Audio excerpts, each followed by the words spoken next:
लाहौर में एक और हवा की बेटी और एक पाकिस्तानी इंसाफ के लिए दरबदर हो रही है। इनका सोना, इनका मकान भी हथिया लिया गया। मेरे छोटे देवर ने मेरे साथ बड़ी बदतमीजी की धमकियां दी, तुम इस घर में घुसोगी तो मैं तुम्हें मार दूंगा। इन्हीं लड़ाई झगड़ों की वजह से मेरे खावन ने मुझे बाहर बुला लिया था कि रोज रोज के लड़ाई झगड़ों से बेहतर है कि तुम उधर मेरे पास आ जाओ। अभी जब मैं 2.5 साल के बाद वापस आई हूँ, अपने घर गई हूँ, तो मेरे मोहल्लेदार कहते हैं कि जी आपका घर भी नहीं है, ना आपका ससुराल है, यहाँ पे कुछ भी नहीं है। हमारे साथ पुलिस ने किसी ने भी ताउन नहीं किया। 1.5 महीने के बाद हमारी FIR कटी, वो भी शहबानो मैडम के जरिए। जो जहेज का सामान है वो कहाँ पे है? मुझे नहीं पता वो कहाँ। आपको मिला नहीं? नहीं, मुझे कुछ भी नहीं मिला। 3 बजे वहाँ पे थाने में बिठाया इन्होंने। मेरे वालिद के साथ भी बदतमीजी की, मेरी वालिदा के साथ भी बदतमीजी की। इन्वेस्टिगेशन हसनैन साहब ने मुझे ये धमकी दी कि जी मैं तुम पे दफा लगा के तुम्हें अंदर डाल दूंगा। ऐसे लोगों के साथ रिश्ता बनाने से पहले आपने देखा नहीं था? शादी के कुछ दिनों के बाद इन्होंने, ये मेरा भाई का बेटा है। शादी के बाद आपको ये वाज़ा किया गया कि जी ये बेटा जो है हमारा नहीं है? साल के बाद ये बात निकली इनके घर से कि ये मेरे भाई का बेटा है। अब ये लड़की जाने और ये जाने कि ये बच्ची अपनी माँ के घर जाए। बीमार को हमने अपने साथ नहीं ले गए। इसमें ना तेरा बच्चा होना है,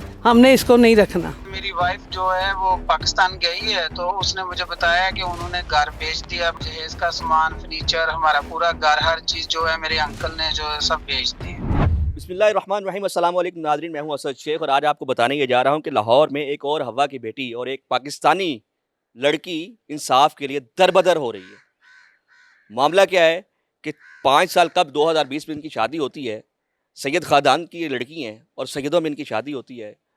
देखा यह जाता है क्योंकि हमारी बरादरी है और सैयदज़ादे हैं तो किसी भी किस्म का मसला नहीं है, लेकिन जैसे जैसे वक्त गुजरता गया उनकी असलियत जो है वो सामने आती गई। 2020 में शादी हुई, कुछ अर्सा वो अपने ससुराल के साथ रहती हैं और कुछ अर्से बाद वो अपने खामद के साथ चली जाती हैं। मामला क्या है? मामला ये है कि इनका जो जहेज़ का फर्नीचर करीब मालियत उसकी 25 लाख रुपए, इनका सोना मालियत 27 लाख रुपए, प्लस ये कहती हैं कि इनका मकान भी हथिया लिया गया। क्या दास्तान है, क्या स्टोरी है, क्या मामला है, बात करते हैं जी। अस्सलाम वालेकुम। जी वालेकुम अस्सलाम। मैंने बताइएगा कि आपने कहा कि आपके साथ आपके ससुराल वालों ने ज़्यादती की है और आपका सोना, आपका फर्नीचर, आपका जहेज़ और आपका घर तक जो है वो हथिया लिया गया। कैसे मुमकिन है, क्या हुआ, क्या मामला है? जी मैं 2020 में अपने शादी करके आई थी जब अपने खावन के घर पे, तो फिर 1.5 साल के बाद मैं वापस चली गई थी अपने खावन के पास कतर। तो आपके खामद कहाँ पे होते हैं? कतर में होते हैं। तो मैं वहाँ पर रही थी, फिर 8-9 महीने के बाद वापस आई थी। तो अपने घर गई तो मेरे छोटे देवर ने मेरे साथ बड़ी बदतमीजी की धमकियाँ दी कि जी आइंदा के बाद अगर तुम इस घर में घुसोगी तो मैं तुम्हें मार दूंगा। इसकी क्या वजह है? बस वो मुझे रहने ही नहीं दे रहा था वहाँ पे। मतलब क्यों? इसका मुझे नहीं पता। तो आपकी तरफ से कोई मामला है, मतलब कोई आप हमारा उनसे? किसी से कोई लड़ाई झगड़ा नहीं था। मेरा इन्हीं लड़ाई झगड़ों की वजह से मेरे खावन ने मुझे बाहर बुला लिया था कि रोज़ रोज़ के लड़ाई झगड़ों से बेहतर है कि तुम उधर मेरे पास आ जाओ। तो मैं उधर चली गई। जैसे ही आई हूँ, कुछ अपना सामान लेना था मुझे घर से, तो मैं अपने ससुराल गई हूँ। तो मेरे ससुर ने भी मेरे साथ ताउन नहीं किया, ना मेरी सास ने किया। छोटे देवर ने मुझे की धमकियाँ दी, मेरी वालदा को भी गालियाँ दी, मुझे भी दी। तो फिर मैंने अपने हस्बैंड से पूछ के अपनी वालदा के घर 3 माह रही। तो वहाँ से रह के फिर मैं 3 माह के बाद मैं दोबारा कतर चली गई। अभी जब मैं 2.5 साल के बाद वापस आई हूँ, तो अपने घर गई हूँ, तो मेरे मोहल्लेदार कहते हैं कि जी आपका घर भी नहीं है, ना आपका ससुराल है, यहाँ पर कुछ भी नहीं है। जब मैंने पूछा तो जी अपने ससुर को मैंने कॉल की, उन्होंने मेरा फ़ोन तक नहीं उठाया। तो मैंने अपने खावन से बात की है, तो उन्होंने भी उनका कोई कॉल वगैरह नहीं उठाया। तो फिर थोड़ा बहुत करके हमने थाने गए हैं, तो थाने वालों ने भी हमारी कोई बात नहीं सुनी। FIR तो आपके पास है, बात कैसे नहीं सुनी? 1.5 महीने के बाद हमारी FIR कटी, वो भी शहबानो मैडम के ज़रिए। आप उनके पास पेश हुई? जी मैं ASI के सामने पेश हुई थी, तो उन्होंने हमारी FRI काटी। तो उसके बाद SHO ने उनको बुलवा के सारी मामलात वगैरह किए। तो उसके बाद भी वो लोग आ नहीं सके थाने में, जिसमें मेरे ससुर आए, कबीर शाह, और मेरा देवर आया। बाकी जिनके नाम मैंने डाले थे, जो हमें कत्ल की धमकियाँ दे रहे थे, मेरे खावन को दे रहे थे कि जी तुम अगर पर्चा कटवाओगे तो हम तुम्हारे साथ ये कर देंगे। तो हमारे साथ पुलिस ने किसी ने भी ताउन नहीं किया। नहीं, आपने पर्चा FIR क्या दी है? आपके साथ सिर्फ ये कि कत्ल की धमकियां दे रहे थे या कुछ और भी मामला है? नहीं, मेरा सामान, मेरा घर, मेरे खावन का हिस्सा, मेरा जहेज़, मेरा जेवर, वो कुछ भी देने को पहले तैयार ही नहीं थे। वो कहते थे कि जी मेरे बेटे का है, तुम्हारा इसमें कोई लेना देना नहीं है। तो फिर मैंने उन्हें बोला कि आप अपने वालिद को ख़ुद कॉल करें। तो उन्होंने कॉल की, तो उनकी भी कॉल का उन्होंने कोई जवाब नहीं दिया। इसी तरह ख़ानदान के थ्रू उनसे बात हुई है, तो उन्होंने बोला लेना है तो ले लो, नहीं तो ना सही। हम भी अब जो है ना, कोई मामला हमारे से सही नहीं थे। आपका अब जो जहेज़ का सामान है वो कहाँ पे है? मुझे नहीं पता वो कहाँ। आपको मिला नहीं? नहीं, मुझे कुछ भी नहीं मिला। तो आपके खामद इस मामले में क्या कहते हैं? वो कहते हैं कि जी इनसे जेवर भी लेना है, हम अपना जहेज़ का सामान भी लेना है और जो हमारा घर का हिस्सा बनता है वो भी सारा लेना है। पुलिस ने किसी किस्म का जो आपके साथ वो जो अच्छा बर्ताव नहीं किया, मतलब आपकी फेवर नहीं की? बल्कि 3-3 बजे वहाँ पे थाने में बिठाया इन्होंने और हमें कोई इन्होंने सही तरह रिस्पॉन्स नहीं दिया। मेरे वालिद के साथ भी बदतमीज़ी की, मेरी वालिदा के साथ भी बदतमीज़ी की, बल्कि मुझे इन्वेस्टिगेशन हसनैन साहब ने मुझे ये धमकी दी कि जी मैं तुम पे कोई दफ़ा लगा के तुम्हें अंदर डाल दूँगा। मैंने उन्हें बोला कि सर मैंने अपने ससुर के साथ बात की है, इसमें कौन सा मैंने गुनाह किया है? उन्होंने बोला आपका कोई बनता ही नहीं है। तो उसके बाद उन्होंने काफ़ी ज़्यादा बदतमीज़ी की, तो फिर मैं अपनी वालिदा के साथ वापस आ गई। उसके बाद मैंने अपनी वालिदा को बोला कि मुझे वापस चले जाना है, मुझे यहाँ पर इंसाफ नहीं मिल रहा। माँ जी, आप शायद इनकी वालदा हैं, तो ये बताइएगा कि ऐसे लोगों के साथ रिश्ता बनाने से पहले आपने देखा नहीं था? नहीं बेटा जी, इन्होंने कहा था जी बेटा मेरा मुझे 1.5 लाख रुपया ये भेजता है, तो ये मेरा बेटा है। बाद में शादी के कुछ दिनों के बाद इन्होंने ये मेरा भाई का बेटा है, इसका कोई आगे पीछे नहीं है। शादी के बाद आपको ये वाज़ा किया गया कि जी ये बेटा जो है हमारा नहीं है, ये मतलब ये भाई का बेटा है। पहले उन्होंने नहीं बताया, तकरीबन साल के बाद ये बात निकली इनके घर से कि ये मेरे भाई का बेटा है। अब ये लड़की जाने और ये जाने, लेकिन मुझे ये रिश्ते के वक्त इन्होंने कहा जी 1.5 लाख मेरे पास प्रूफ है कि हर महीने ये 1.5 लाख रुपया मुझे भेजता है। तो फिर ये बात हुई कि इसको बच्ची को शादी के बाद ये अगर बाहर चला जाता है तो इसको कहाँ रखा जाएगा?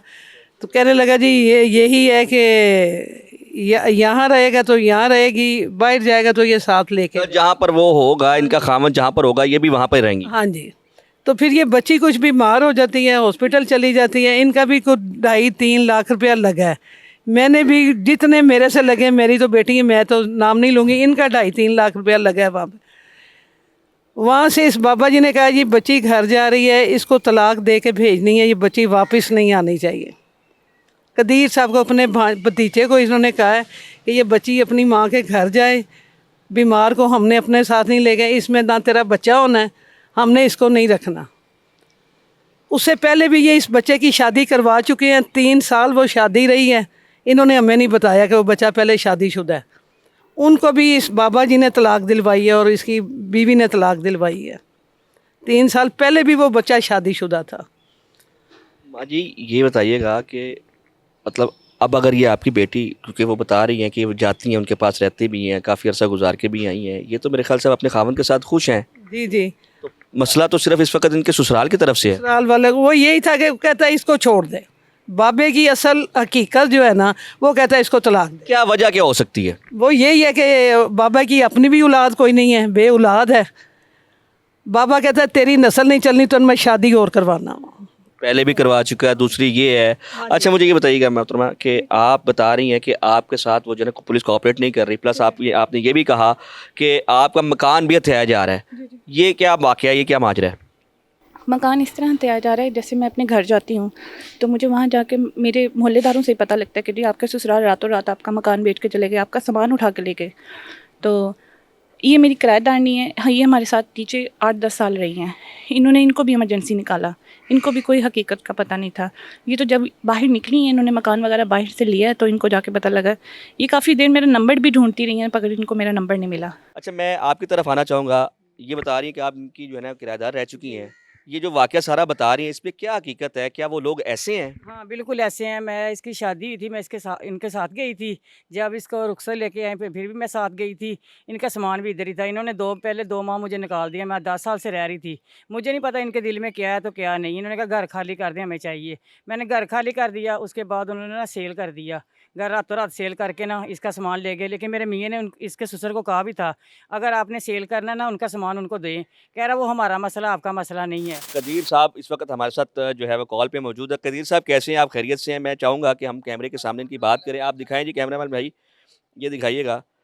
कदीर साहब ये बताइएगा कि भाईजान इस वक्त मैं आपकी मिसेज़ के साथ हूँ और हम प्रोग्राम कर रहे हैं इस पे कि आपके जो घर वाले हैं वो इनके साथ ज़्यादती कर रहे हैं। इनका सामान उन्होंने रख लिया है और इनके ज़ेवरात रख लिए हैं, प्लस आपकी जो प्रॉपर्टी थी जो आपके नाम पे थी वो भी उन्होंने मतलब 2 नंबरी के साथ गैर कानूनी तरीके से वो ट्रांसफ़र करवा ली। इसमें कितनी सदाकत है भाईजान?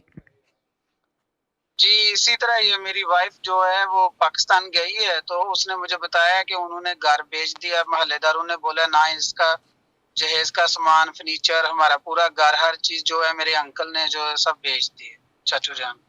ये कैसे मुमकिन है? आपकी प्रॉपर्टी है, वो आपके बगैर कैसे सेल हो सकती है? जी, मुझे इस चीज़ का नहीं पता। मैंने जब उनसे राब्ता किया लेकिन मुझे किसी भी बंदे ने आंसर नहीं किया। मेरी वाइफ़ ने ही उनसे बोला है, उन्होंने बोला हमारा घर है, हमने बेच दिया है। हमें तो इस चीज़ की समझ ही नहीं है क्योंकि उसकी रजिस्ट्री वग़ैरह सब कुछ मेरे नाम पे था, उसके बिल वग़ैरह भी मेरे नाम पर थे।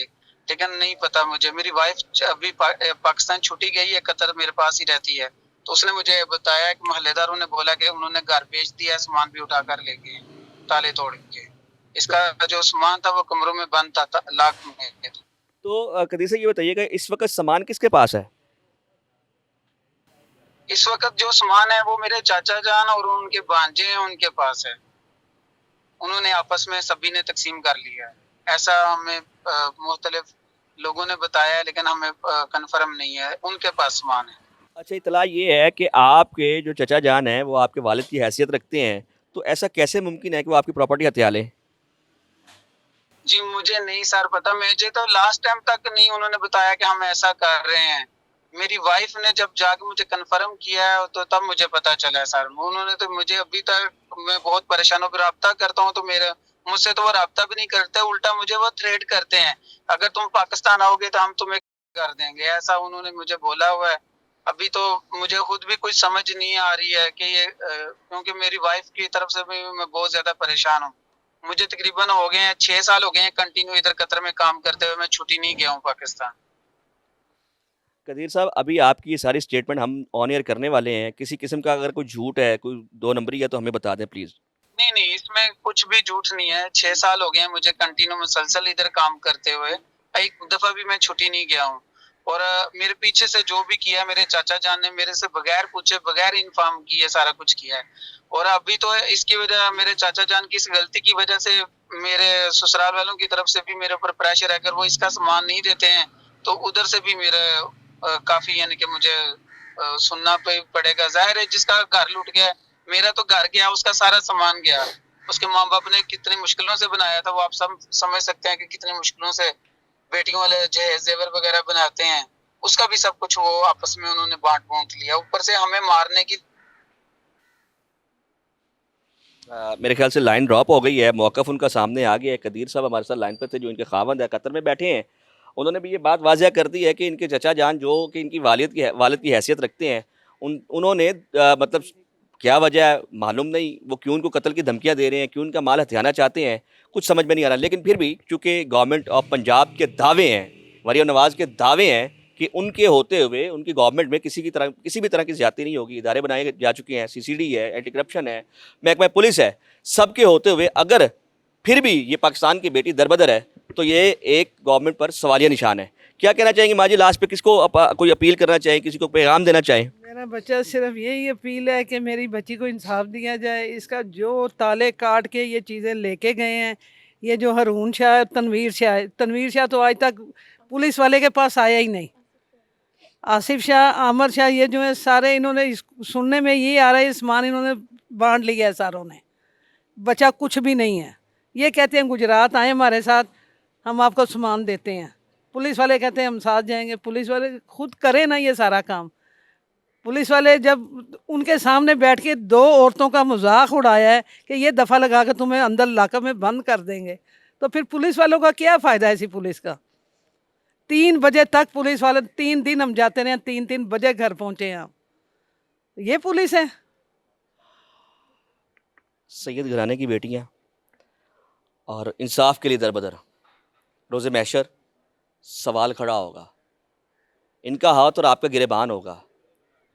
डॉक्टर उस्मान अनवर साहब, आईजी पंजाब, आपसे दरख्वास्त है, फैसल कामरान साहब, डीआईजी साहब, जो इस वक्त लाहौर में मौजूदा अफसर हैं और हर मामले पर नज़र रखते हैं, आपकी कारकर्दगी पर सवाल है, इनको इंसाफ फराम किया जाए ताकि ये अपनी सुकून की ज़िंदगी बसर कर सकें। इसी के साथ अपने मेज़बान असद शेख को दे इजाज़त। अल्लाह हाफ़िज़।